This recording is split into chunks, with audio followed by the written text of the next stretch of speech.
Sou a Cláudia Tenório e nós estamos começando para mais uma das nossas aulas, onde nós estamos estudando o edital do Tribunal de Justiça do Rio de Janeiro 2020, um concurso que está previsto para ser realizado pela Banca Cibrasp.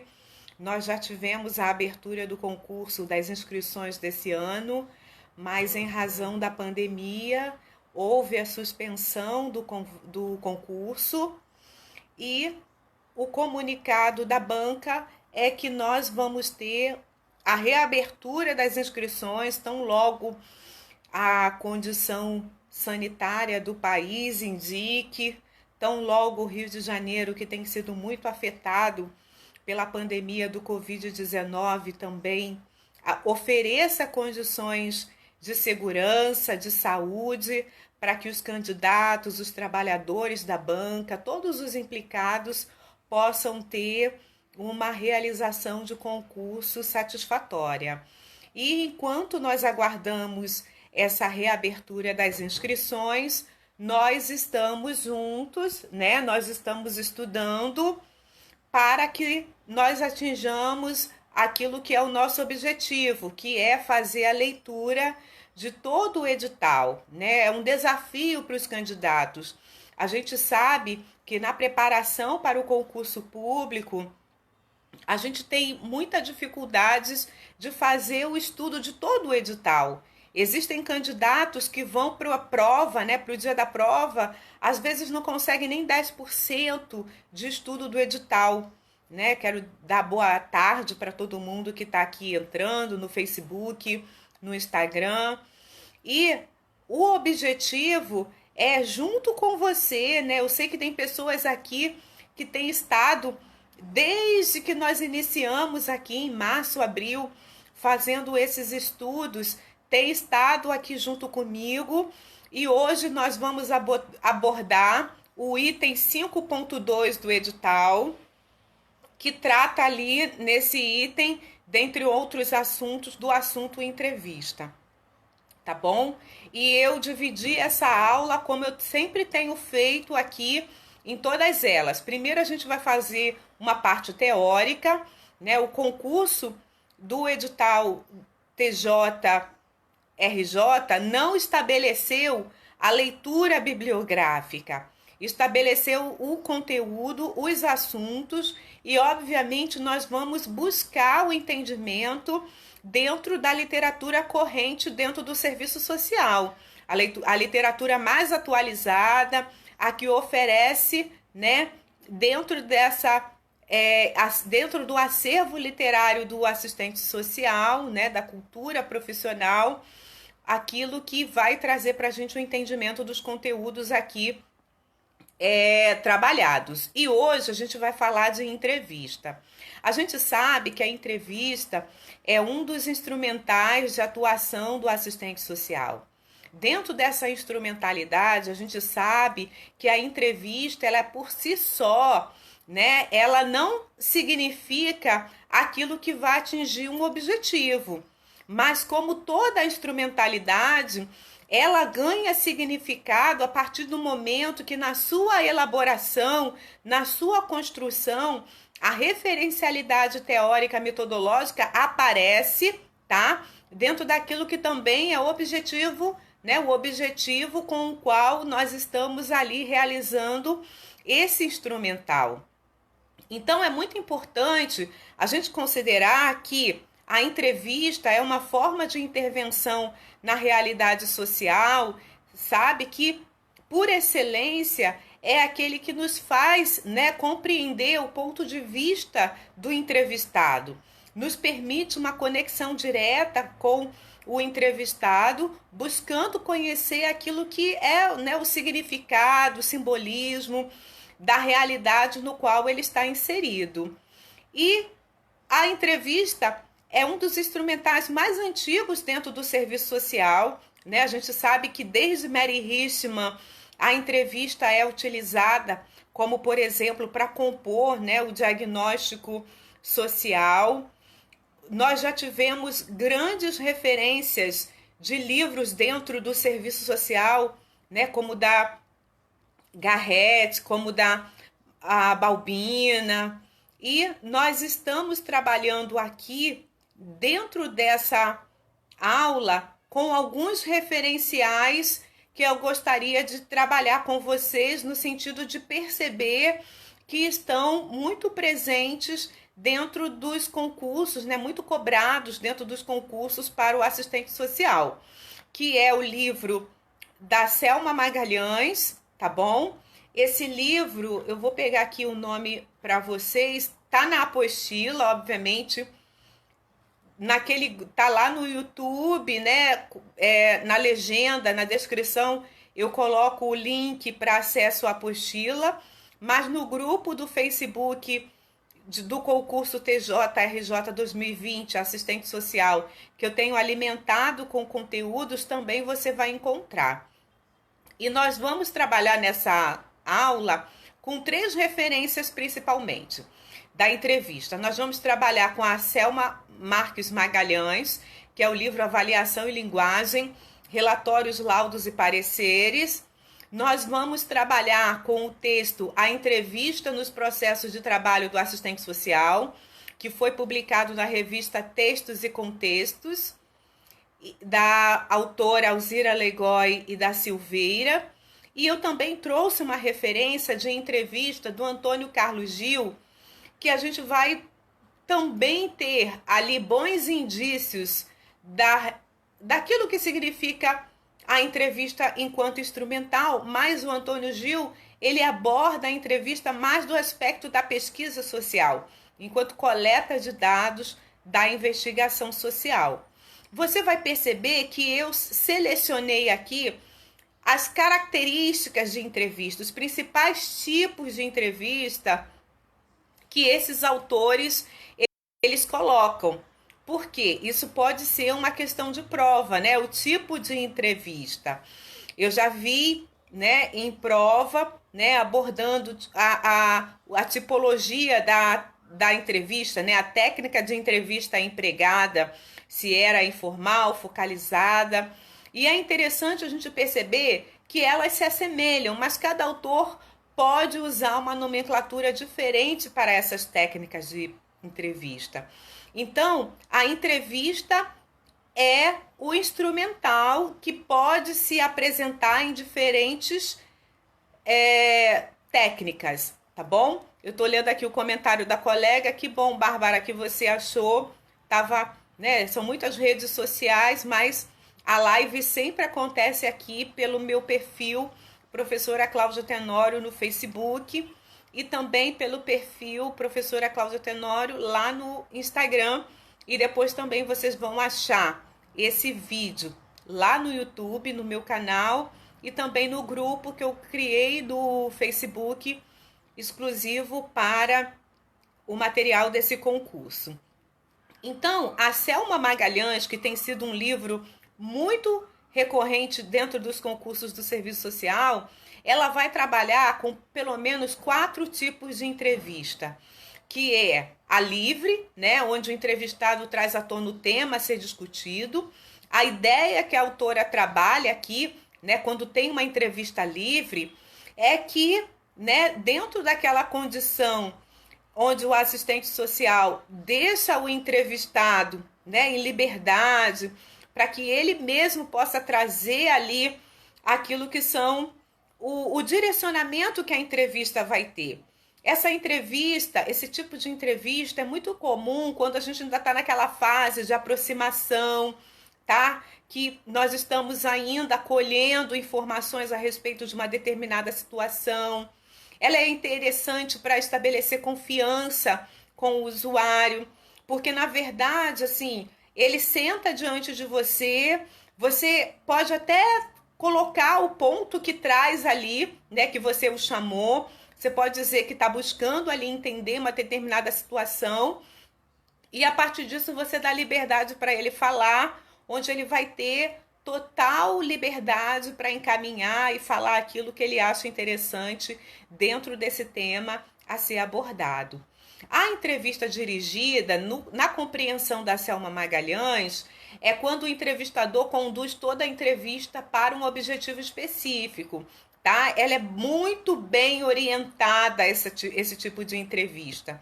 E, em geral, o assistente social já tem alguns indícios, já tem informações prévias e ele vai construindo naquilo que vai, né, aprofundar esse conhecimento ou elucidar questões que ainda precisam ser ali esclarecidas. E aí, né, essa entrevista ela fica totalmente direcionada para esse objetivo que o assistente social tem. As entrevistas semidirigidas, ela tenta mesclar dentro desse entendimento da Selma Magalhães, né, aquela que é livre com aquela que é mais dirigida, ou seja, nós damos oportunidades para o usuário comentar, falar, mas sempre trazendo para o objetivo pelo qual ali a entrevista foi, né, agendada, pelo qual a entrevista foi, né, marcada, para que também não extrapole, fuja do tema, o entrevistado se torne muito prolixo e fuja ali daquilo que está sendo, né, buscado construir.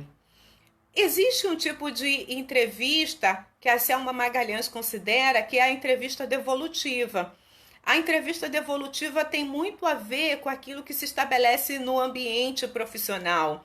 Por quê? Em geral, é um processo seletivo, é algo, né, que o usuário participou e ele aguarda ali uma nova orientação, uma resposta. Então, a gente pode caracterizar esse tipo de entrevista como sendo devolutiva, né, onde nós vamos estar ali, né, trazendo para o usuário uma orientação a respeito de alguma outra abordagem que nós já construímos com ele. Então, a gente vai passar agora para aquilo que são, né, os modelos, né, as técnicas de entrevista agora utilizada por Gil. Você vai perceber que guardam semelhanças entre elas, embora que um autor avança em determinado ponto ou outro, tá? O Antônio Gil, ele vai trazer principalmente 4 tipos, né, de entrevista, ou 4 técnicas de entrevista, porque é como a entrevista é organizada, tá? Então, são técnicas de como o instrumental de entrevista é organizado. E ele vai dizer que é informal, né, que se assemelha muito com a livre da Selma Magalhães, porém, na entrevista informal, o objetivo, porque, né, não vai ser uma simples conversação, vai, né, ter uma distinção de como se fosse um bate-papo, mas é um objetivo, tem ali uma intencionalidade, e isso não pode ser perdido de vista na entrevista informal. Na entrevista focalizada, ela tem um tema específico, tá? A abordagem, ela é feita a partir desse tema específico. A entrevista por pauta, ela já se assemelha, né, com a semi-estruturada, como a Selma Magalhães tratou, porque guarda certo grau de estruturação. De alguma forma, o profissional está ali orientando a construção desse tipo de entrevista. E, por fim, o Gil, né, vai trazer a entrevista estruturada, que é essa que tem uma relação de perguntas fixas, que alguns autores qualificam como questionário até, né, ou formulário, onde não dá muita margem para o usuário responder, a não ser dentro daquelas respostas que já estão ali pré-estabelecidas pelo entrevistador. Agora, um texto que também é muito recorrente nos concursos para assistente social é o texto da Alzira Legói, da Silveira, tá bom? Que elas vão trazer uma conceituação de entrevista, onde para elas a entrevista é um dos instrumentos que possibilita a tomada de consciência pelos assistentes sociais das relações e interações que se estabelecem entre a realidade e o sujeito, sendo eles individuais ou coletivos.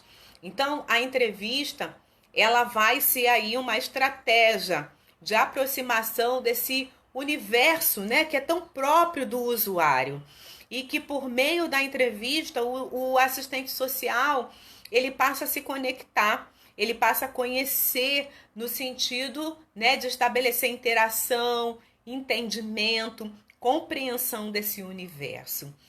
A gente pode também dizer que a entrevista, né, ela é o encontro entre sujeitos, né? A gente não vai, né, adentrar naquela particularidade do serviço social, né, de casos, mas a gente pode dizer que há ali, né, uma troca entre o entrevistador e o entrevistado no sentido, né, de entender a singularidade, a trajetória que esse entrevistado, esse usuário pode trazer no sentido de fazer com que a gente tenha aí a compreensão daquilo que está sendo buscado por meio da entrevista. A Legoy, ela vai trazer uma coisa interessante no texto dela, que é estabelecer as etapas em que a entrevista ela é organizada. E a gente pode dizer, a partir da autora, que as etapas de entrevista compreendem o planejamento, a execução propriamente dita e o registro da entrevista. São 3 momentos, tá? Mas que compreende o quê? O momento que a entrevista ela é elaborada, onde ela é pensada visando atender uma finalidade, um objetivo, onde ela tem uma referencialidade na sua construção, na sua execução propriamente dita, onde também vai aparecer a referencialidade, aquilo que está orientando, né, o profissional na conduta ali dessa troca com o usuário, dessa interação na entrevista, e um momento que é muito importante, que nunca deva ser banalizado, que é o momento do registro da entrevista. Nós, assistentes sociais, entendemos que o momento da execução da nossa atividade, do nosso instrumental, é um momento privilegiado de percepção pelo outro, né, do trabalho que nós realizamos. Sendo que a gente não deve, né, menosprezar o registro disso. Primeiro, para que não tenha nenhuma perda de informação, de conteúdo, da riqueza que é a elaboração dessa entrevista. Segundo, porque o que vai ser comunicado, né, precisa também guardar as prerrogativas, aquilo que se apresentou de fato no momento da construção da entrevista. E terceiro, porque vai ser o subsídio que quem não estava ali presente no momento da realização da entrevista vai ter para, né, ter ali uma orientação, uma ideia do que realmente aconteceu. Então, essas etapas de construção da entrevista que a professora as professoras Legoy e Silveira trazem, é importante a gente considerar. Agora, nesse texto, é também assim bem interessante porque as autoras, elas ampliam a compreensão dessas técnicas de entrevista. E elas vão trazer pelo menos, né, 2, 3, 4, 5, 6, 7, 8 possibilidades de técnicas. É interessante porque não necessariamente são técnicas que vão estar na entrevista como um todo. Mas quando você lê o texto das autoras, você vai perceber que elas trazem essas técnicas que podem ser utilizadas na entrevista, tá? E ao longo dela como um todo, tá? Ao longo de uma mesma entrevista, você pode se valer dessas técnicas, como do acolhimento, por exemplo, tá? Que é um momento inicial da entrevista, mas é um momento também que você pode caracterizar a sua entrevista usando essa técnica no sentido de chamar o usuário para perto, de estabelecer essa confiança, de dizer que ele tem um ambiente onde realmente ele pode se apresentar, ele pode, né, se colocar.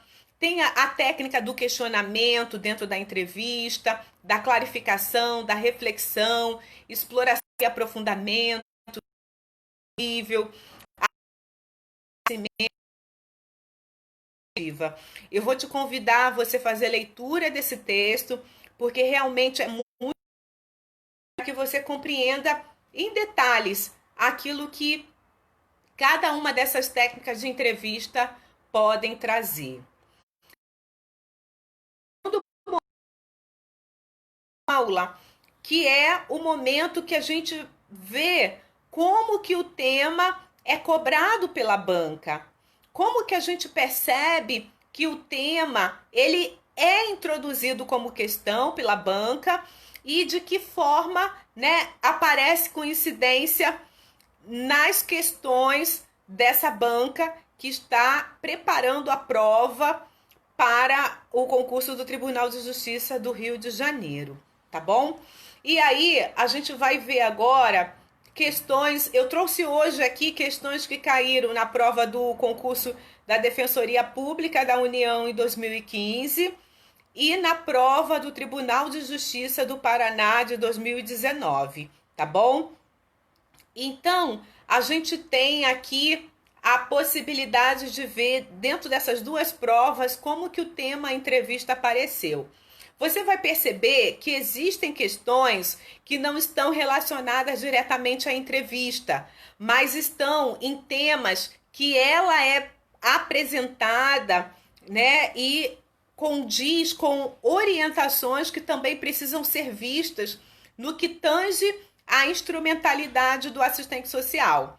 Por exemplo, vamos lá na questão que caiu da Defensoria Pública da União em 2015, que fala assim: no exercício profissional do assistente social, os materiais técnicos de caráter não sigilosos incluem os relatórios de gestão, os relatórios técnicos, as pesquisas, os projetos, os planos e programas sociais, as fichas cadastrais, os roteiros de entrevistas, os estudos sociais e os procedimentos operativos.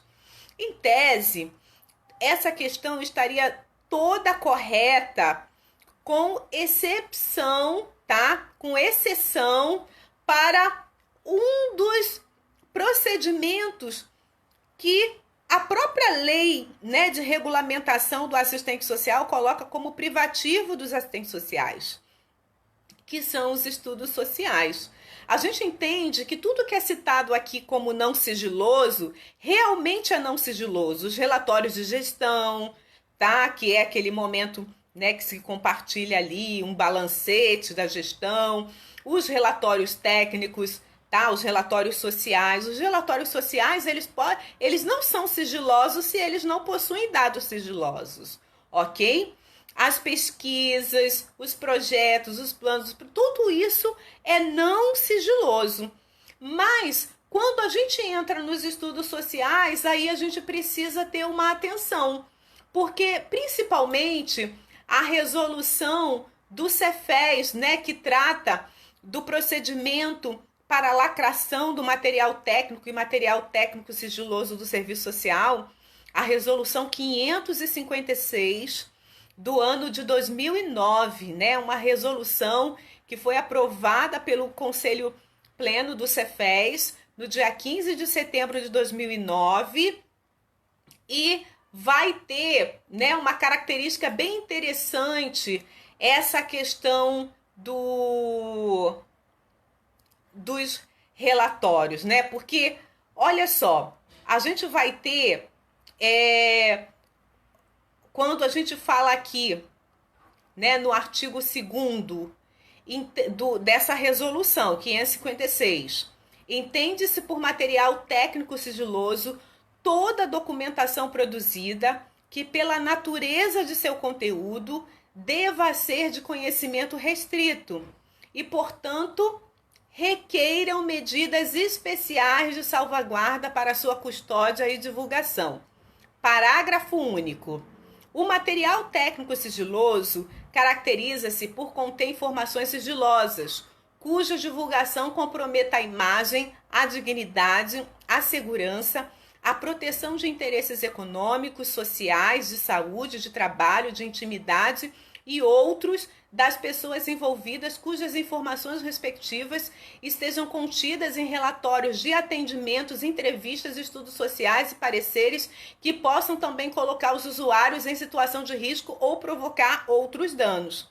Então, veja bem, se dentro dos estudos sociais tiver um conteúdo tido como sigiloso, o estudo social ele é considerado como sigiloso, ok?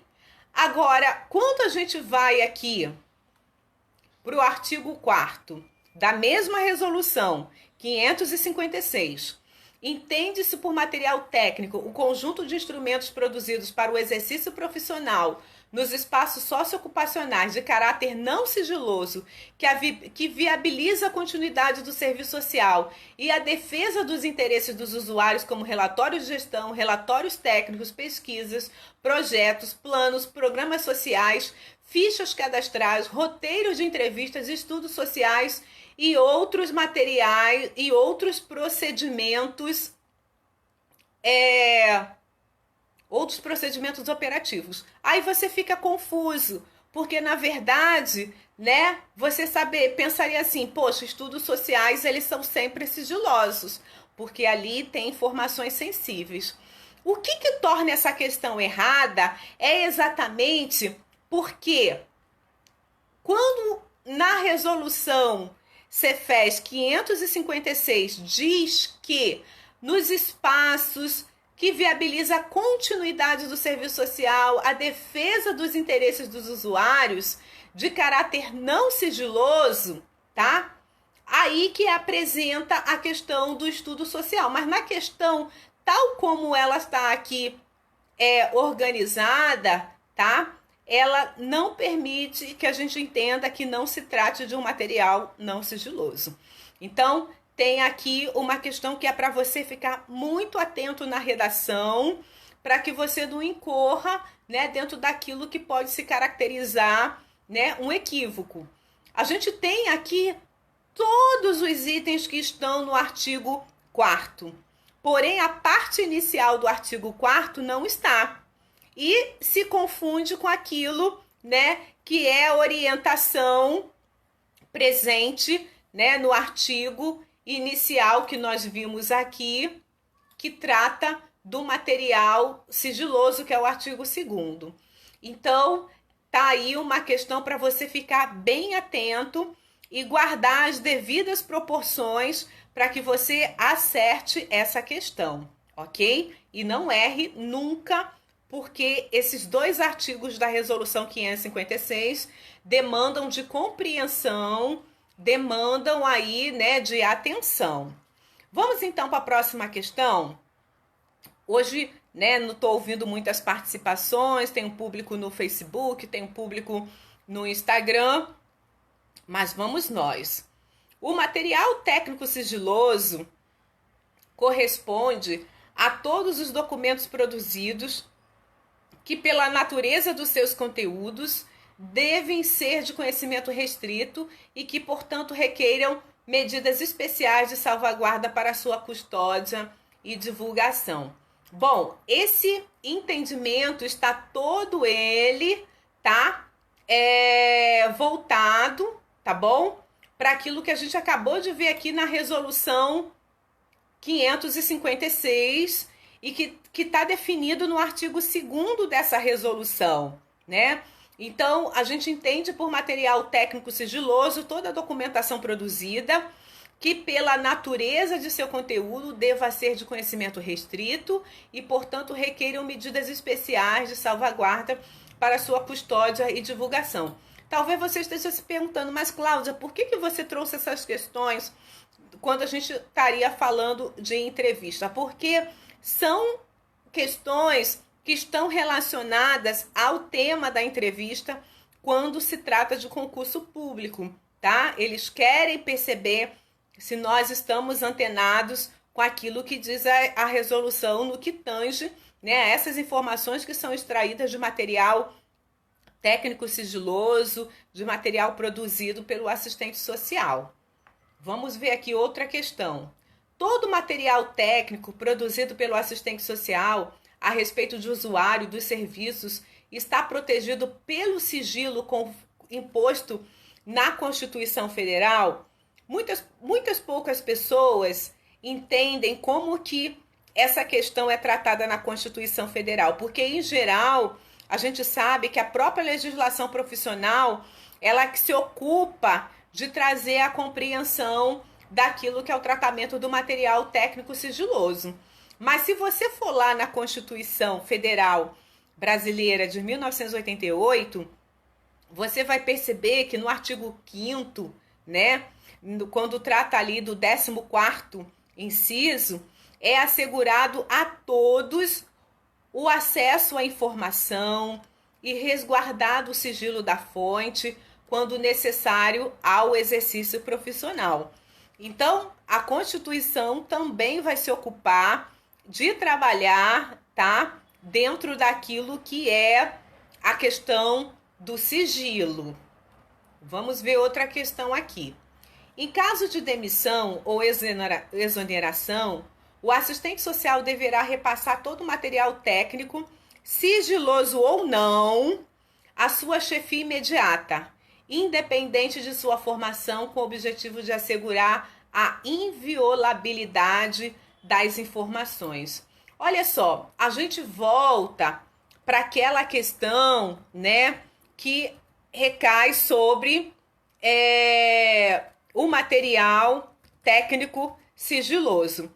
Porque a mesma resolução 556 de 2009, ela vai dizer no parágrafo único do artigo 4º que em caso de demissão ou exoneração, o assistente social deverá repassar todo o material técnico, sigiloso ou não, ao assistente social que vier a substituí-lo.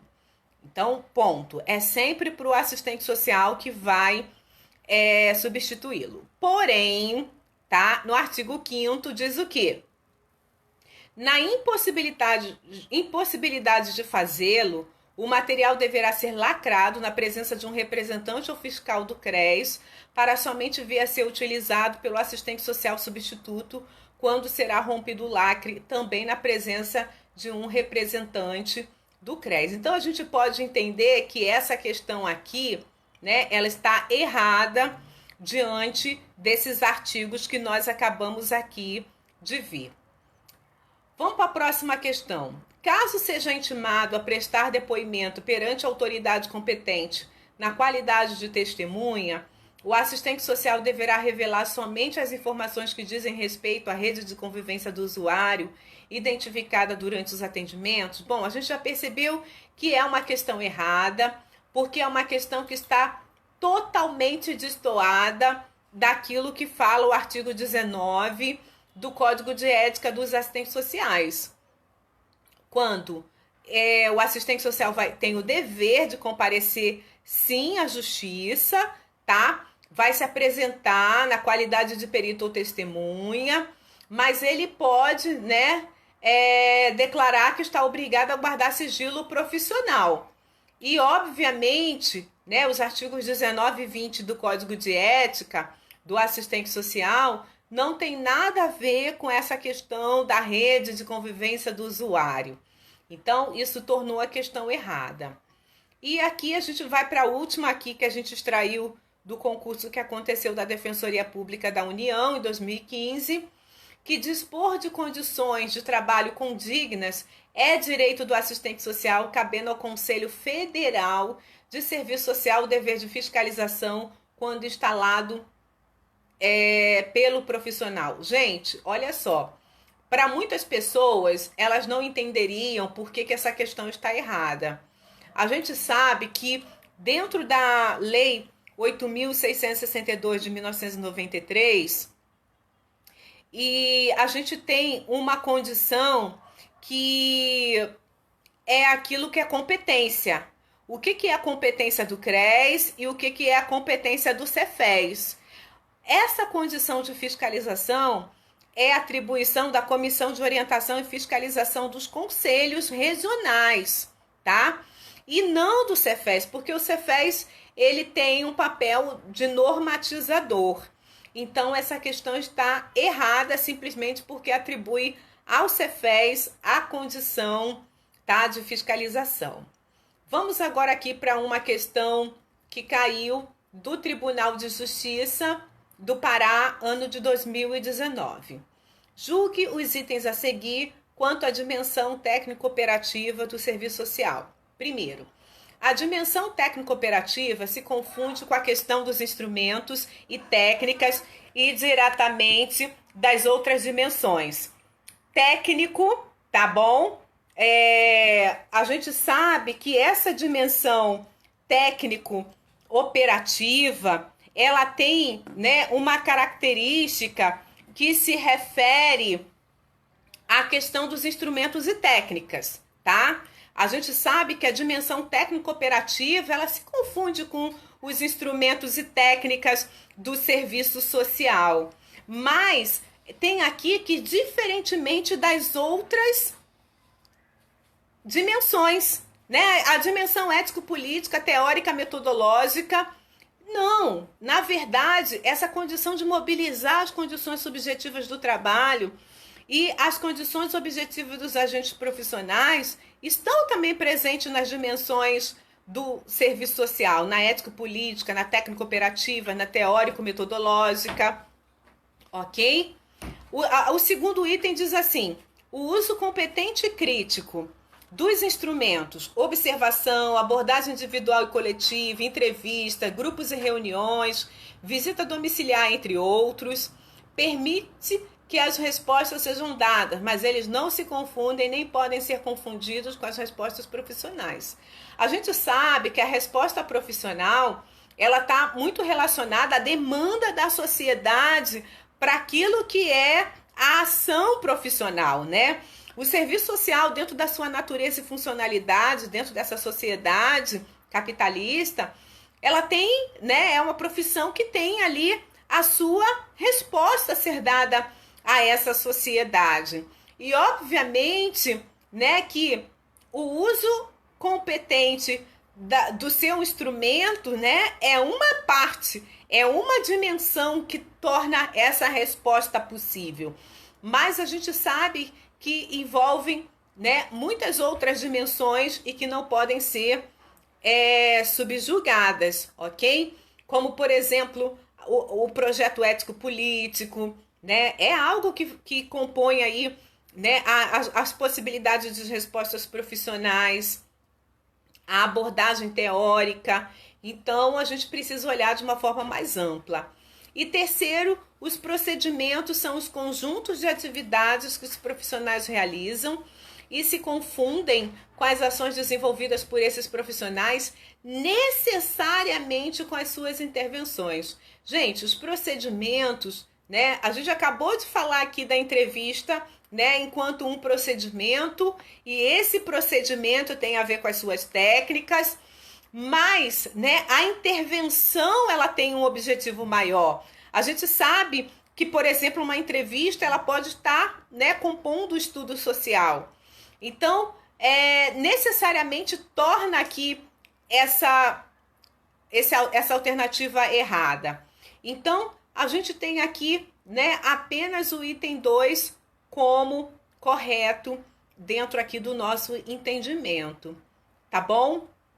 Bom, eu vou encerrar por aqui e para a próxima segunda, às 17 horas, eu te aguardo para a gente aqui continuar o nosso estudo do edital TJ Rio de Janeiro 2020. Um abraço.